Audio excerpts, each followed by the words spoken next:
Hello friends, welcome back everyone. Welcome to my channel. जैसा कि मैंने कहा था, जैसे कि हमारी बायोलॉजी कंप्लीट हो जाएगी उसके बाद मैं एग्रीकल्चर से वीडियो बनाऊंगा। तो ये एग्रीकल्चर से रिलेटेड वीडियो है। इसमें लगभग 250 क्वेश्चन के आसपास है। तो चलिए वीडियो स्टार्ट करते हैं, ठीक है फ्रेंड्स। इससे पहले मैंने फिजिक्स, केमिस्ट्री और बायोलॉजी करा दी है। अगर किसी ने ना देखी हो तो चैनल की प्लेलिस्ट में जाकर देख सकता है। तो चलिए, पहला क्वेश्चन है, कृषि शास्त्र में किसका उन्नयन किया जाता है? तो ऑप्शन नंबर ए हो जाएगा पौधों और जंतुओं का। ठीक है फ्रेंड्स। सघन खेती क्या होती है? तो ऑप्शन नंबर डी हो जाएगा मौजूदा भूमि के सघन उपयोग की उपज को बढ़ाना। ठीक है फ्रेंड। ट्रक फार्मिंग क्या होती है? व्यापारिक स्तर पर सब्जियों की भी खेती करना। ठीक है फ्रेंड्स। निम्नलिखित में से किस देश में गहन कृषि होती है? तो जापान। ठीक है फ्रेंड्स, आगे चलते हैं। इसका जापान हो जाएगा। भारतीय कृषि को समझा जाता है? तो ऑप्शन नंबर ए हो जाएगा जीविकोपार्जन का साधन। ठीक है फ्रेंड, जीवन जीने का साधन। ठीक है फ्रेंड्स, आगे पश्चिम बंगाल में धान की खेती का उदाहरण है? तो जीविका की खेती। ठीक फ्रेंड। फ्लोरिकल्चर, फूलों की अध्ययन। ठीक फ्रेंड। पोमो माने होता है फल, तो फलों का अध्ययन। ओलेरी, सब्जी विज्ञान का अध्ययन। ठीक फ्रेंड। सिल्वीकल्चर, तो ये होगा साग सब्जियों का अध्ययन। ठीक फ्रेंड। मोनोकल्चर, तो इसमें हो जाएगा स्थानीय कृषि व्यवस्था का। ठीक फ्रेंड। मोनोकल्चर में एक विशिष्ट लक्षण है स्थानीय कृषि व्यवस्था का। आगे चलते हैं। कौन सा सुमेलित नहीं है? तो अभी मैंने बताया ना आपको, क्या कहते हैं, ये ऑप्शन नंबर सी सही हो जाएगा। यहाँ पर पीसी, पीसी माना होता है मछली पालन, तो यहाँ लिखा है लाख का कीड़ा, तो ये ऑप्शन नंबर गलत है। आगे चलते हैं। इसमें देखेंगे एपीकल्चर होता है मधुमक्खी, तो पहले का तीसरा।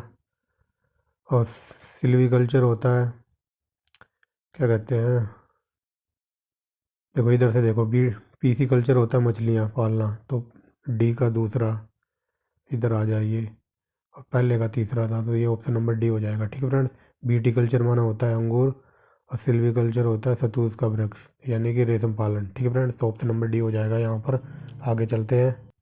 आगे देखिए, मृदा के अध्ययन का उल्लेख करने के लिए उपयुक्त शब्द कौन सा है? तो भूविज्ञान है। ठीक है फ्रेंड। मृदा से संबंधित विज्ञान को मृदा विज्ञान कहते हैं।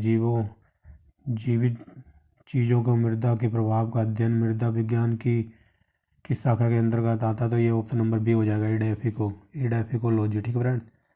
आगे देखते हैं, मृदा के संबंध में निम्नलिखित में से कौन सा कथन सही है? तो ये हो जाएगा, जलोढ़ मृदाएं नाइट्रोजन से समृद्ध होती है, तो पहला गलत है, तो ये नहीं होगा और डी नहीं होगा, तो ये ऑप्शन नंबर सी हो जाएगा। ठीक है फ्रेंड। काली मृदाएं लोह और चूने से समृद्ध होती हैं। लेटेराइट मृदा लोह और एल्यूमिनियम की समृद्धि में, परंतु नाइट्रोजन और पोटेशियम से हीन होती हैं। ठीक है फ्रेंड, ऑप्शन नंबर सी हो जाएगा 17वें का। आगे चलते हैं। भारतीय कृषि को 8 भागों में बांटा गया है।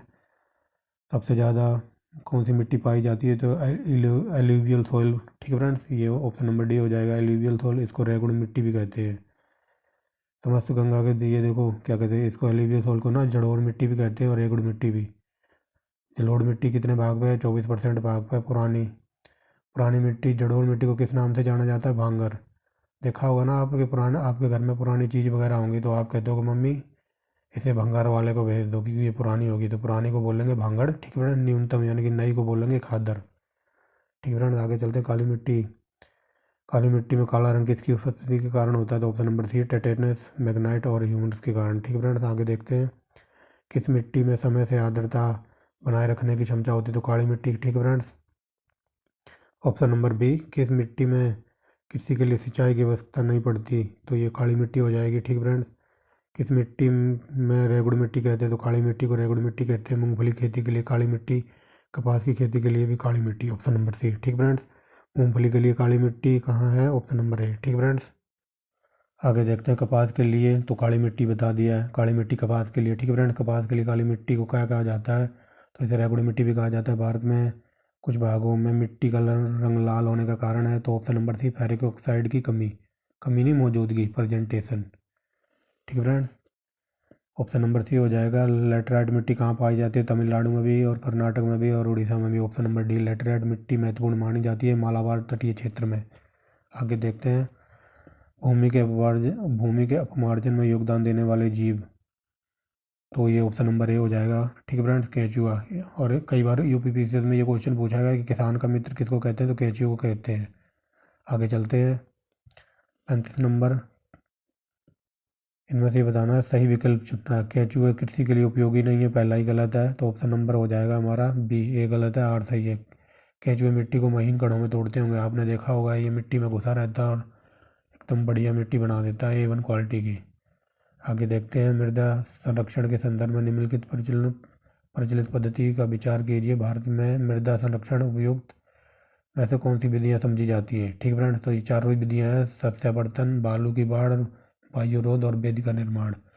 तो ऑप्शन नंबर डी हो जाएगा। आगे चलते हैं, इसका ऑप्शन नंबर डी है। निम्नलिखित में से कौन सा मृदा सुधारक है? तो बताइए, जिप्सम मिलाएंगे तो मृदा में अच्छा निर्माण होगा, उर्वरक बढ़ेगा। ठीक फ्रेंड्स, ऑप्शन नंबर सी। निम्नलिखित में से किस प्रकार के बीजों में आनुवांशिक शुद्धता होती है? तो प्रजनक बीज। ठीक फ्रेंड्स, बीज बीज उत्पादन कौन सी अवस्था में होते हैं? तो प्रथम अवस्था में। ठीक फ्रेंड्स, आगे चलते हैं, प्रमाणित बीज के थैले का रंग नीला होता है। आगे देखते हैं, बीजों के अंकुरण में कौन सा कारक महत्वपूर्ण होता है? महत्वपूर्ण नहीं है, तो सूर्य की रोशनी से कोई लेना देना नहीं है। खरीफ की फसल कब बोई जाती है? तो बताइए फ्रेंड्स, ये जून जुलाई में बोई जाती है। ठीक फ्रेंड्स, रबी की फसल बोई जाती है तो ये अक्टूबर नवंबर में बोई जाती है। शीतकालीन फसल रबी को कहा जाता है। भारतीय कृषि में जुलाई से अक्टूबर की अवधि किसको माना जाता है? तो ये माना जाता है खरीफ का मौसम। ठीक फ्रेंड्स, खरीफ की फसल काटी जाती है नवंबर के प्रारंभ में। आगे देखते हैं, कौन सा विकल्प सही है? रबी, इनमें से बताना कौन सा विकल्प सही है? गेहूँ रबी की फसल है, ऑप्शन नंबर सी सही है हमारा। ठीक फ्रेंड्स, आगे देखते हैं, खरीफ की फसल नहीं है, तो इसमें जो चना है ना, ये रबी की फसल है, ऑप्शन नंबर डी हो जाएगा। निम्नलिखित में से कौन सी रबी की फसल नहीं है? तो ये मसूर रबी की फसल, ये क्या कहते हैं? Option number A. इनमें से बताना कौन सी रबी की फसल नहीं है? तो ये मूंगफली। ठीक फ्रेंड, ये खरीफ की फसल है, बाकी सब रबी की है। 50 नंबर, खरीफ की फसल बतानी है, खरीफ की फसल है बाजरा। आगे देखते हैं, 51 नंबर, कौन सी फसल खरीफ की है? तो खरीफ की चावल हो जाएगा, खरीफ की फसल है, तो ये धान है। ठीक फ्रेंड, रबी की फसल है गेहूँ। आगे देखते हैं, रबी की फसल है गेहूँ, बता दिया है। रबी की फसल नहीं है, रबी की फसल नहीं है तो मक्का नहीं है। ठीक फ्रेंड, गेहूँ कब बोया जाता है? तो ये बोया जाता है अक्टूबर नवंबर में। ठीक है फ्रेंड्स, जो कीड़े पतंगे होते हैं ना, वो कौन सी फसल के लिए आकर्षित होते हैं? तो भिंडी। ठीक है फ्रेंड्स, भिंडी का पौधा जहाँ भी होगा वहाँ देखना जाके, कीड़े पतंगे बहुत होंगे। नगदी फसल है तो तम्बाकू। ठीक फ्रेंड्स, नगदी फसल के रूप में जानी जाती है तो ये कपास हो जाएगा, ऑप्शन नंबर डी 58 का। पेट्रोपादप, निम्नलिखित फलीदार पौधों में कौन से पेट्रोपादप होते हैं? तो ये करेज। ठीक फ्रेंड्स, आगे देखते हैं, निम्नलिखित चार ऊर्जा फसलों में से कौन सी एक एथेनॉल के लिए प्रयोग किए जाते? तो एथेनॉल में जेट्रोफा फसल उगाई जाती है। ठीक फ्रेंड्स, जूट। रेशा फसलें किसको कहते हैं? कपास का रेशा, पटसन का रेशा, जूट का रेशा, सुना होगा आपने, ऑप्शन नंबर सी हो जाएगा। गेहूं की फसल के संदर्भ में सही है, तो बताना ऑप्शन नंबर ए हो जाएगा। अक्टूबर नवंबर में बोया जाता है, मार्च अप्रैल में काट लिया जाता है। ठीक फ्रेंड्स, मक्के की खेती खरीफ के मौसम में की जाती है, सबसे ज़्यादा तेल तो सरसों में होता है। मसूर दाल है, तो पहले का दूसरा एक में ही है, यानी कि ऑप्शन नंबर ए हो जाएगा, बाकी मिला लेना आप। केसर, क्या कहते हैं हम, काली मिर्च मसाला, सरसों, तेल निकलता है सरसों से, केसर से हो जाएगा फ्लेवरिंग। ठीक है फ्रेंड्स, तो ऑप्शन नंबर ए है इसका आंसर। समानांतर फसल कहते हैं गेहूं और सरसों को। अल्फाल्फा एक घास है, औषधि पौधा नीम है। ठीक है फ्रेंड्स, निम्नलिखित में से कौन सा चावल का एक सर्व प्रमुख फसल है? चावल कौन से क्षेत्र की है? तो ये उष्णकटिबंधीय के रबड़ के लिए 35 डिग्री तापमान चाहिए। किस फसल के लिए पानी की अधिक आवश्यकता होती है लेकिन जवाब नहीं? Option number C. ठीक फ्रेंड, पानी अधिक चाहिए चाय में, लेकिन पानी रुकना नहीं चाहिए, एकदम आए और निकल जाए, ऑप्शन नंबर सी। निम्नलिखित किस फसल की बुआई में पानी की जरूरत नहीं होती? गन्ने में, गन्ना 8-7 महीने में होता है। ठीक फ्रेंड, तो ऑप्शन नंबर हो जाएगा सी 73 में का। सबसे अधिक धान की खेती पश्चिम बंगाल में। भारत में गेहूँ उत्तर प्रदेश में सबसे ज़्यादा होता है। भारत में कपास होता है गुजरात में, कॉफ़ी कर्नाटक में। ठीक है फ्रेंड्स, ऑप्शन नंबर 77 में का बी। आगे देखते हैं, रेशम पैदा कौन करता है? मतलब रेशम का उत्पादन कर्नाटक करता है। कपास और मूंगफली के उत्पादन में गुजरात प्रथम स्थान पर है। ठीक फ्रेंड्स, आगे चलते हैं, उत्तर प्रदेश का स्थान नहीं है, तो चावल में उत्तर प्रदेश का प्रथम स्थान नहीं है, बाकी तीनों फसलों में उत्तर प्रदेश का प्रथम स्थान है। भारत में जूट का क्षेत्रफल तो पश्चिम बंगाल में। ठीक है फ्रेंड्स, केसर जम्मू कश्मीर में। रबड़ उत्पादन के लिए केरल नंबर 1 है। निम्नलिखित में से चाय के लिए असम है। ठीक फ्रेंड, सोयाबीन के लिए मध्य प्रदेश है। कौन सी फसल चावल की नहीं है? तो 86 का ऑप्शन नंबर सी, ज्वाला कोई फसल नहीं होती। कल्याण आलू की फसल है। नहीं फ्रेंड, कल्याण कल्याण क्या कहते हैं, गेहूं की रोटी खाओगे तो आपका कल्याण होगा, तो ऑप्शन नंबर बी, 87 का बी है। फुकरी चमत्कार, तो ये क्या कहते हैं, ये है आलू की। ठीक है फ्रेंड्स, तो आगे चलते हैं। श्यामली, ये कपास की है। बीओ चौवन, ये है क्या कहते हैं, एक सेकेंड, तो ये ऑप्शन नंबर ए हो जाएगा, बीओ चौवन, ये गन्ने की है। ठीक है फ्रेंड्स, आगे देखते हैं। अंगूर, अंगूर की बेल टमाटर, अंगूर की जो बेल होती है अंगूर की फसल, वो टमाटर के अंतर्गत आती है। ठीक है फ्रेंड्स, ऑप्शन नंबर बी हो जाएगा। रोज सेंटेज, तो ये लीची की है। आम, आम बताना है कौन सा जिसमें बीज नहीं होता, तो सिंधु आम। अल्फांसो, ये आम की एक किस्म है। मक्का का जन्म अमेरिका में हुआ था। सोयाबीन का जन्म चाइना में हुआ था। आलू की उत्पत्ति अमेरिका में हुई थी। ट्रिटिकेल्स यानी धान की उत्पत्ति हुई थी स्वीडन में। आगे देखते हैं। टमाटर का लाल रंग, ये लाइकोपिन में, ये सब मैं आपको करा चुका हूँ। ठीक है फ्रेंड्स, जाके देखना, चैनल की मोस्ट इंपोर्टेंट प्लेलिस्ट से बना रखी है, प्लेलिस्ट नाम से मतलब वो बना रखी है, तो आप उसमें जाके देखना। ये सब मैंने कराया। मिर्ची की चरपराहट कैप्साइसिन के कारण। हल्दी का पीला रंग कुकुरमिन के कारण। आलू का हरा रंग ये सेलोलिन के कारण है। ठीक फ्रेंड्स, आगे चलते हैं। सबसे तेज तीखी मिर्च भारत की कौन सी है? तो ये हो जाएगा भूत जुलकिया। ठीक फ्रेंड्स, ऑप्शन नंबर ए हो जाएगा। अगर ये पूछ ले जापान की सबसे तेज मिर्च कौन सी है, तो नागा जुलकिया, और भारत की है भूत जुलकिया। पौधा वृद्धि के अनिवार्य तत्व 17 होने चाहिए। पौधों की वृद्धि के लिए पीबी की कोई ज़रूरत नहीं है। आई थिंक ये पीबी होता है सीसा, लेड को कहते हैं पीबी। बाकी लोहा चाहिए, मैग्नीज चाहिए, कैल्शियम चाहिए पौधे को। ये लेड से शीशे से कोई लेना देना नहीं है पौधे का। पौधे में नाइट्रोजन स्थिरीकरण की क्षमता, तो option number B, option number C, चना और अन्य दलहन में। ठीक फ्रेंड्स, ये क्वेश्चन यूपी पीसीएस में पूछा गया है कि नाइट्रोजन का जो स्थिरीकरण होता है किसमें होता है, वो चना और दलहन में होता है। ठीक फ्रेंड्स, नाइट्रोजन युगीकरण को बढ़ाती है, तो कौन सी फसल बढ़ाती है? तो ये बढ़ाती है बीन्स। ठीक फ्रेंड्स, आगे देखते हैं। राइजोबियम, राइजोबियम लेग्यूमोनिसोरम नामक जीवाणु, ये पूछे सिंपल वे में समझो, ये राइजोबियम होता है ना, ये पौधों की जड़ों में होता है। ठीक फ्रेंड्स, तो यही पूछा गया है, यहाँ स्थित होता है ये पौधों की जड़ों में। ठीक ठीक फ्रेंड्स, ऑप्शन नंबर सी। 190 का खरपतवार क्या होता है? तो ऑप्शन नंबर ए हो जाएगा। आपने फसल में देखा होगा जैसे गेहूं के बीच में जो झाड़ी वगैरह वो हरे हरे पौधे आ जाते हैं ना, तो वो अनवांछित पौधे, ऑप्शन नंबर ए। आगे देखते हैं। जो फसल, मान लो जो फसल उगाई है और जो फसल कीट हमला करते हैं ना, तो कीट की सबसे ज़्यादा कौन सी अवस्था को हानि पहुंचाते हैं? तो वो कैटरपिलर को। ठीक है फ्रेंड्स, ऑप्शन नंबर सी, पादप रोगों में सबसे अधिक उत्तरदायी कारक होता है, तो बताइए फ्रेंड्स। ये फफूंदी होता है। ठीक है फ्रेंड्स, निम्नलिखित रोगों में से फफूंदी से नहीं होता, तो ये मोजेक रोग है ना, ये फफूंदी से नहीं होता। टिक्का रोग, ये मूंगफली का रोग है। आगे देखते हैं। टिक्का मूंगफली का। हरित वाली रोग ये धान का है। खैरा रोग ये जिंक के कारण होता है, ये भी धान का है। और ये क्या कहते हैं, ब्लास्ट, ब्लास्ट या झोंका रोग ये भी धान का है। आलू, आलू किसके कारण से, मतलब वो हरे हरे से या काले से पड़ जाते हैं ना, देखा होगा आपने, तो ये फफूंदी के कारण। ठीक है फ्रेंड्स, आप जाते हो ना मार्केट में लेने आलू की, भाई हरा मत दे दियो, नहीं घर जाके गालियाँ पड़ेंगी, तो ऑप्शन नंबर सी हो जाएगा। ठीक है फ्रेंड्स, तो आगे देखते हैं। लैग हॉर्न, लैग हॉर्न ये कपास की है। बंची ये केले की फसल है। ठीक है फ्रेंड, बंची, लैग हॉर्न का संबंध कपास से है, बंची का केले से है। रेड रॉट ये गन्ने से है। ठीक है फ्रेंड, आगे चलते हैं। गेहूं से संबंधित है तो यस्ट, और ये सीट्रस कैंकर यानी कि सीट्रस कैंकर ये नींबू का रोग है। ठीक है फ्रेंड्स, आगे देखते हैं। गेहूं का काला कीट रोग किसकी कमी से होता है? तो बताइए फ्रेंड्स, ये तो लॉलीपॉप है, तो ऑप्शन नंबर ए हो जाएगा। ठीक है फ्रेंड्स, फफूंदी की वजह से काला कीट रोग होता है। गन्ने का लाल सड़न, तो ये तो भी बता बता दीजिए या मैं ही बताऊं? तो ऑप्शन नंबर सी हो जाएगा। ठीक है फ्रेंड्स, गन्ने का जो लाल सड़न रोग है फफूंदी के लिए होता है। और ये देखिए क्वेश्चन आ ही गया। आलू का कृष्णकांत रोग यानी कि जो वो काला नीला सा पड़ जाता है ना, हरा हरा सा, वो ऑक्सीजन की कमी से होता है। मटर का मार्स रोग ये मैग्नीज की कमी से होता है। आगे चलते हैं। रस्ट रोग गेहूं से होता है, पहले का चौथा, तो यहाँ है पहले का चौथा और यहाँ है। ठीक फ्रेंड्स, और देखते हैं। अलवी रोग ये इनकी, ये आलू से रोग है। डी का तीसरा, डी का तीसरा यानी कि ऑप्शन नंबर बी हो जाएगा। ठीक फ्रेंड्स, पहले का चौथा, डी का तीसरा यहाँ पे है, बाकी आप मिला लेना। आगे देखते हैं मिलीबग रोग, ये सरसों से। गन्ने का नाशजीवी रोग, गन्ने का नाशजीवी रोग बताइए कौन सा है। गन्ने का नासी जीव कौन सा है, तो बताइए फ्रेंड्स,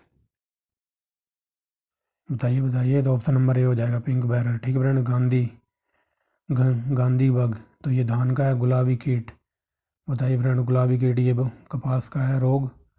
ठीक फ्रेंड्स, आगे चलते हैं। क्या कहते हैं, खाद्य खाद्य बीजों का भंडारण के लिए नमी कितने % होनी चाहिए, 14% से कम।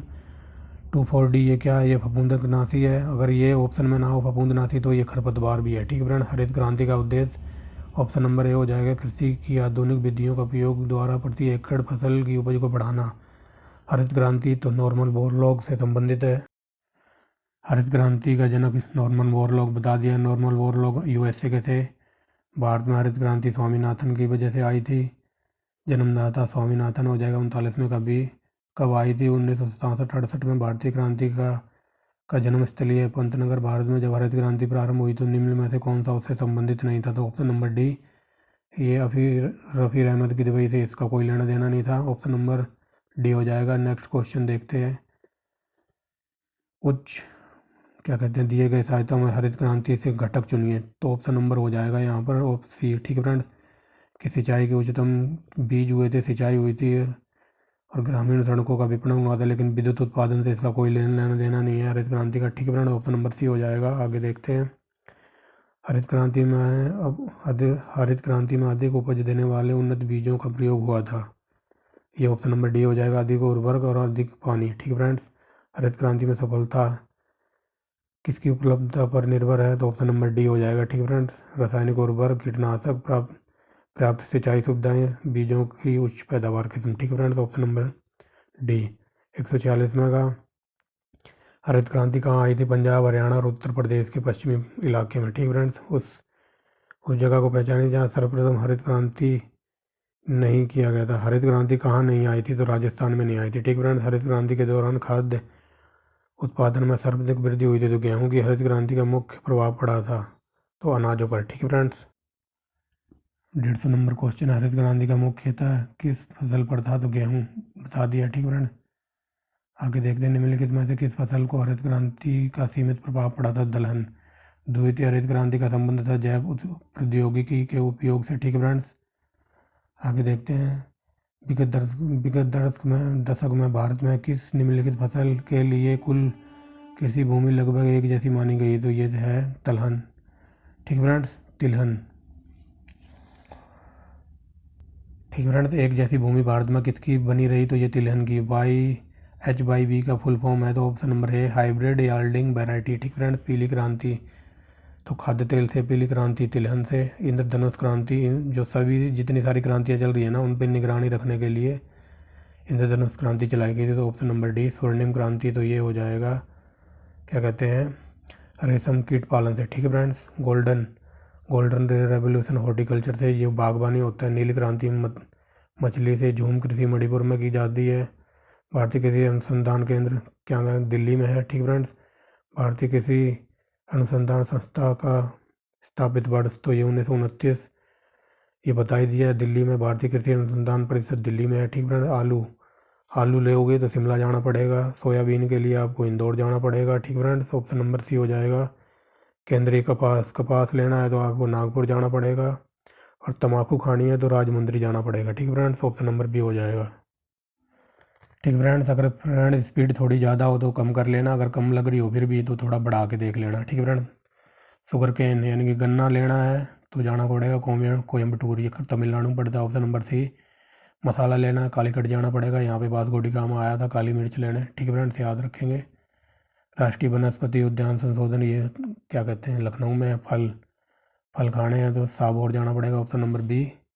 आगे देखते हैं। भारतीय लाहा, आई थिंक इसको सरसों कहते हैं, लाहा रांची में इसका मुख्यालय संस्थान है। ठीक फ्रेंड, कजरी शुष्क प्रदेश संस्थान कजरी कहाँ स्थित है, शुष्क देख लो इनमें से कौन सा इलाका शुष्क है, तो सबसे ज़्यादा शुष्क है जोधपुर वगैरह, वैसे है तो जैसलमेर, बट इसका आंसर जोधपुर है, ऑप्शन नंबर बी। दाल लेनी है तो कानपुर जाना पड़ेगा। गन्ने के लिए आपको जाना पड़ेगा, कहाँ जाओगे, लखनऊ जाना पड़ेगा। ठीक friends, Lucknow central food food technological research institute कहाँ है फूड के लिए, तो ये मैसूर में है। ठीक फ्रेंड्स, रिसर्च राइस कटक में है। मान लो आप चावल खाते हो ना, सूखे चावल खाते हो तो कटक कटक की आवाज़ आती है ना, तो कटक जाना पड़ेगा। ठीक है फ्रेंड्स, ऐसे याद रखेंगे। बन देहरादून में है। कृषि अनुसंधान, राष्ट्रीय कृषि अनुसंधान अकादमी कहाँ है, तो बताइए फ्रेंड्स, ये हैदराबाद में है। राजेंद्र कृषि विद्यालय ये बिहार में है। आगे देखते हैं, राष्ट्रीय जैविक कृषि national centre of organism farming, तो ये गाजियाबाद में है। चावल, अंतर्राष्ट्रीय लेवल पर बात हो चावल की, तो फिलीपींस। और ग्लाइसिन मैक्स किसका ये नाम है, तो ये है क्या कहते हैं, सोयाबीन का ये रासायनिक नाम है ग्लाइसिन मैक्स। ठीक फ्रेंड्स, याद रखें। हाइड्रोपोनिक्स क्या होता है, बिना मृदा के पौधों की खेती। Option number A. बपनियन क्या है, बपनियन क्या है, तो ऑप्शन नंबर ए। बंद डिब्बों में फसल संरक्षण का तरीका, फसल संरक्षण का नहीं, फल संरक्षण का तरीका, बंद डिब्बों में फल संरक्षण का तरीका। ठीक फ्रेंड्स, अब आगे देखते हैं, मानव उत्पादक धान्य अन्न क्या कहलाता है, तो बताइए फ्रेंड्स ये क्या कहलाता है। ये ट्रिटिकेल्स किसका संरक्षण है, तो ऑप्शन नंबर हो जाएगा ये हो जाएगा। ठीक है फ्रेंड्स, इसमें पूछा गया कि इसे मानव उत्पादन धान्य अन्य फसल कहा जाता है, तो ट्रिटिकेल्स किसका संक्रमण है, तो ये ऑप्शन नंबर है गेहूं और इंटू राई का। ठीक है फ्रेंड्स, भारत में कितने % लोग कृषि पर निर्भर हैं, तो ऑप्शन नंबर ए 52। आगे देखते हैं, विश्व में भारत का कितना % खेती है, तो 7.5। ठीक है फ्रेंड्स, आगे चलते हैं। भारत में कृषि की निम्न उत्पादकता का कारण क्या है, तो ऑप्शन नंबर डी। क्योंकि यहाँ आपने देखा होगा कि मान लो 1 किला है और 1 किले में लोग, घर में 4 लोग हैं तो चारों लगे रहते हैं। छोटा जोताकार है, उत्पादन में तकनीकी कमी है। ऑप्शन नंबर डी हो जाएगा। ठीक है फ्रेंड्स, अब देखते हैं सर्वप्रथम कपास, तो भारत में उगाया गया था शंकर कपास। ठीक है फ्रेंड्स, भारत में सबसे ज़्यादा उत्पादन किस फसल का होता है, तो गेहूं का। ठीक है फ्रेंड्स, नहीं गेहूं का नहीं, धान का। ये धान आंसर है, ऑप्शन नंबर ए हो जाएगा। तिलहन, निम्नलिखित में से कौन तिलहन सास भारत में सबसे अधिक पैदा होता है, तो मूंगफली सबसे ज़्यादा होती है। ठीक फ्रेंड्स, स्वतंत्रता के बाद गेहूं सबसे ज़्यादा उगाया गया। भारत की फसल में प्रति हेक्टेयर उपज है, तो ये ऑप्शन नंबर डी धान। ठीक है फ्रेंड्स, भारत का अन्य भंडार उत्तर प्रदेश को कहा जाता है। चाय में होता है, चाय में थीन होता है, कॉफ़ी में कैफीन होता है, तंबाकू में निकोटीन होता है, मक्का में जीन होता है, सबसे ज़्यादा प्रोटीन तो सोयाबीन में होता है। दाल में कितने % प्रोटीन होता है, तो 21। सोयाबीन में होता है 42%, 42 ऑप्शन में नहीं है, 40 हो जाएगा आंसर। विटामिन सी आंवला। ठीक है फ्रेंड्स, ज्वार के पौधे में विषैला तत्व कौन सा होता है, तो धुरिन होता है। कपास के रेशे पौधे के किस भाग से प्राप्त करते हैं, तो फल से। ठीक फ्रेंड, कपास के बीजों से निकलता है ये। ठीक फ्रेंड, जो बीज होता है पौधे में लगा होता है उससे कपास निकालते हैं। कॉफ़ी के भी बीज होते हैं। ठीक फ्रेंड, तो ऑप्शन नंबर हो जाएगा डी केसर, भारतीय भारतीय काग्र द्वारा प्राप्त किया जाता है। ठीक फ्रेंड, अंतर्राष्ट्रीय वन दिवस 21 मार्च को मनाया जाता है।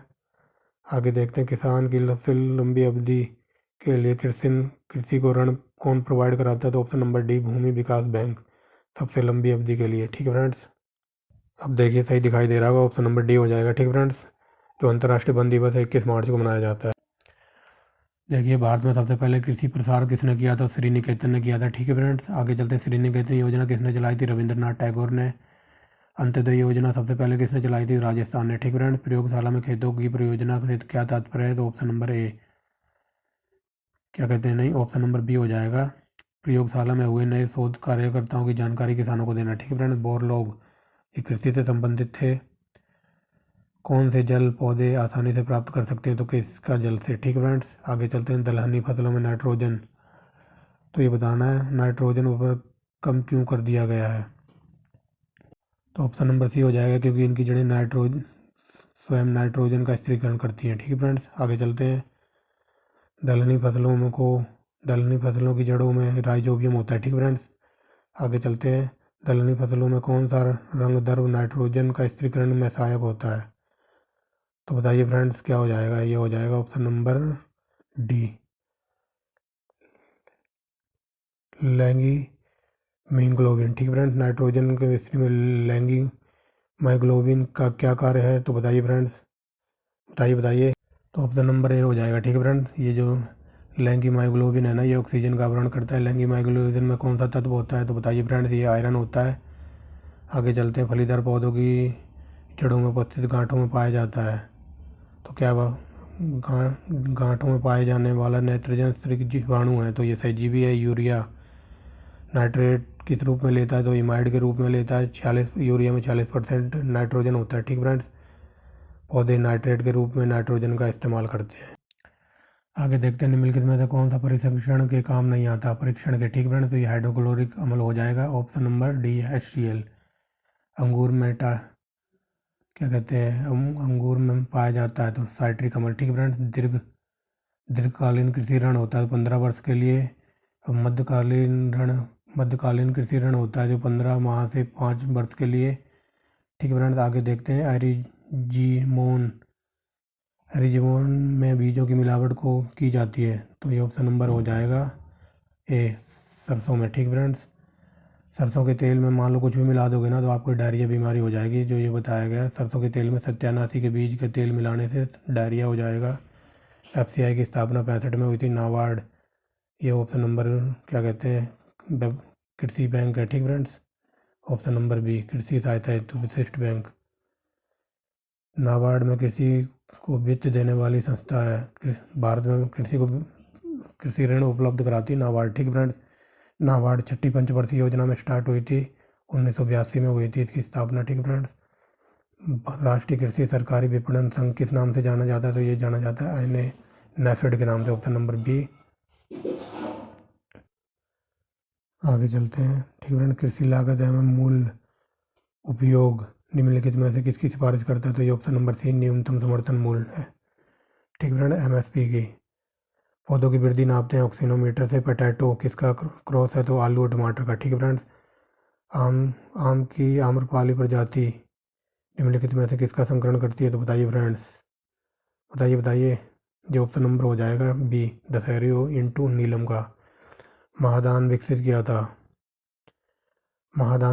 था ऑप्शन नंबर बी, GS खुश ने। ठीक फ्रेंड्स, किसकी खेती पौधों के लिए प्रत्यारोपण की जाती है, बताइए फ्रेंड्स, ये हो जाएगा प्याज। निम्नलिखित में से किसकी खेती पौधे के प्रत्यारोपण के लिए की जाती है, प्याज की।